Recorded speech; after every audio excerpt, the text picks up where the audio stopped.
আচ্ছা, আপনার নামটা বলবেন? নামটা? মাধব পাল। মাধব পাল। আচ্ছা, হ্যাঁ, ঘটনাটা বলেন এবার, কোথা থেকে কিভাবে হয়েছিল? তখন বিড়ি সিগারেট খেতাম, পান খেতাম। আচ্ছা। তার ভাত খেয়ে নিয়ে পান চিউর সিগারেট টানতে টানতে আমি ওই দিন লাস্ট জল দিয়েছি চৈত্র মাসের 27 তারিখ। বড় ধানের আমাদের ইলেকট্রিক মোটর আছে। আচ্ছা আচ্ছা। সারা রাত্রি মোটর চলেছে। এইবার বেলা তখন 8টা, সাড়ে 8টা বাজে। আমি শেষ জল দিয়েছি, আর জল দেবো না জমিতে।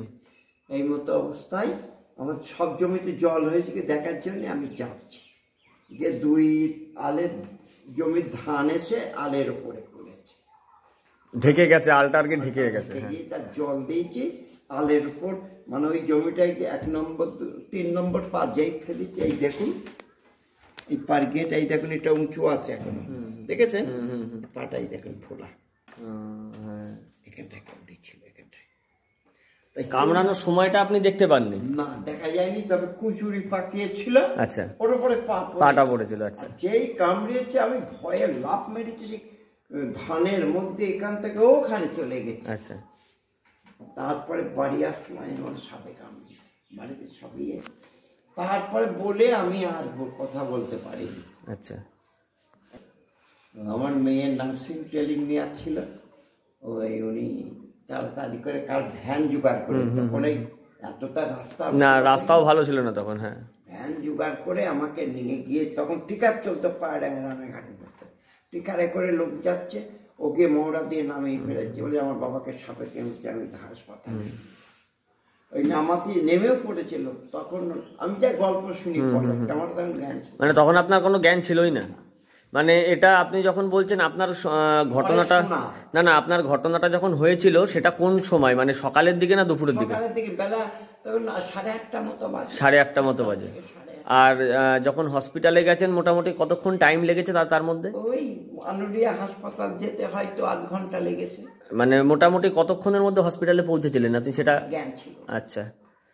তারপর পৌঁছিয়েছে, তারপর এরা বলেছে হবে না, এখান থেকে বহু লোক দেখতে গিয়েছে, দেখতে গিয়ে মানে সকলেই জানে আমি মরে যাও। আচ্ছা।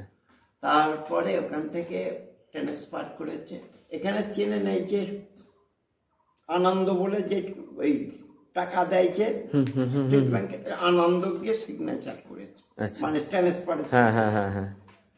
তারপরে আমাদের নিয়ে ওখানে গাড়ি অ্যাম্বুলেন্স করে এনআরএসে গেল। এনআরএসে গেল, আর আমি জল চাইতাম, এইটা আমার খেয়াল আছে ওই সময়। হ্যাঁ, এটা জলের টান আসে। হ্যাঁ, কিন্তু স্যালাইন চললে জল টল দেয় না, খেতে দেয় না, জল খেতেই দেয় না। দেয় না, একদমই দেয় না। আর ঘুম আসে, চোখ ইয়ে হয়ে যায়, ওইটাই খেয়াল রাখতে বলে যাতে পেশেন্ট না ঘুমায়।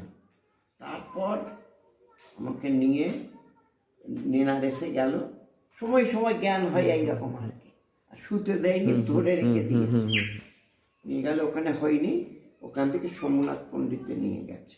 সঙ্গে সঙ্গে মানে সার্জেনের হাতে পড়েছিলাম, পরে উনি চিকিৎসা করলে, আর আমার মেয়ে গিয়ে নার্সিং ট্রেনিং নেওয়া ছিল, যে ডাক্তার আমার পা জড়িয়ে ধরেছে, মানে যে কোনো মূল্যে আমার বাবাকে বাঁচে।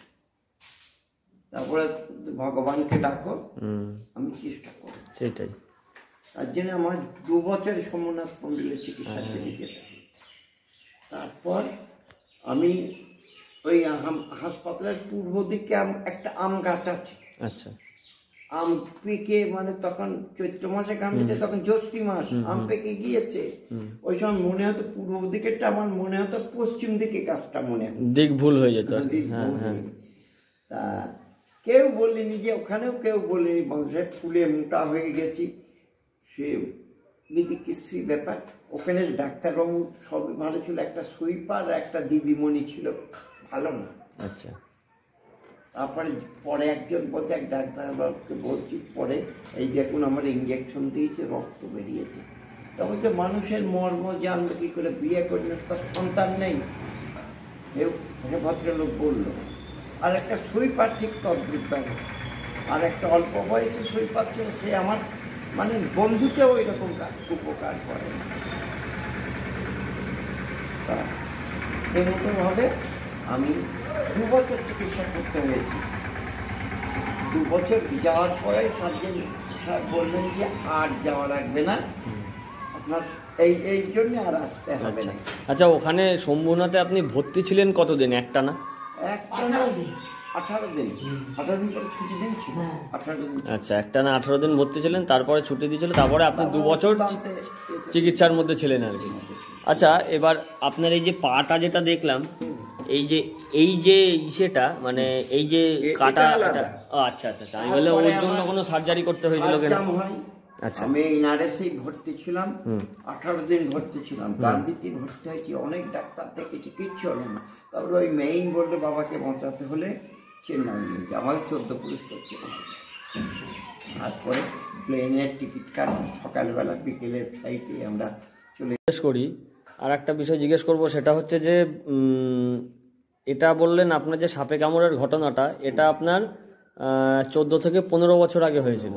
তা এখন কোনো সমস্যা ভোগ করেন আপনি? জন্য নেই, তবে এই জায়গাটা এখনো দেখুন ফোলা রয়েছে, এখনো ফোলা আছে, ফোলা রয়েছে এমনি। আর এটা এই হার্ট আচ্ছা আচ্ছা, জাম হয়, ওইটা বাইপাস করার জন্য এখান থেকে এই পর্যন্ত শিরা তুলে নিয়ে আচ্ছা আর এই ওখানে সেট করেছিল। এই বুকে সেট করে। না বলছি, তাহলে এই সাপের কামড়ের এইটার জন্য এমনি কোনো সমস্যা হয় না? এখন কোনো ব্যথা বা থেকে জ্বালা পোড়া করা সেইগুলো আর কিছু হয় না, তাই তো?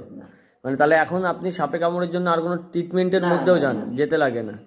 এখন ট্রিটমেন্ট ওই সাপে কামড়ানোর জন্য আমার কিডনিতে একটু এফেক্ট হয়েছে। আর হ্যাঁ, চন্দ্রকোনা এই দেখুন, দেখাতে নেই সব জায়গা, এই দেখুন এখান থেকে একদিন প্রথম দিন লাল মতো হলো এতটুকু জায়গা, পরের দিন এই জায়গাটাই এতখানি জায়গা, মানে ঠিক এতখানি। আচ্ছা, এখন ছোট হয়ে গেছে জায়গাটা, এখান থেকে মাংস একটা এরকম দলা মতো কোন সময় পড়ে গিয়েছে, এ পরের দিন আবার সমান হয়ে গিয়েছে, বিষের অ্যাকশন এমন। তাও ওই কিডনিতে এ হয়েছে, যেখানে 100 থাকার দরকার সেখানে 800 হয়ে গিয়েছে, প্রচুর বেড়ে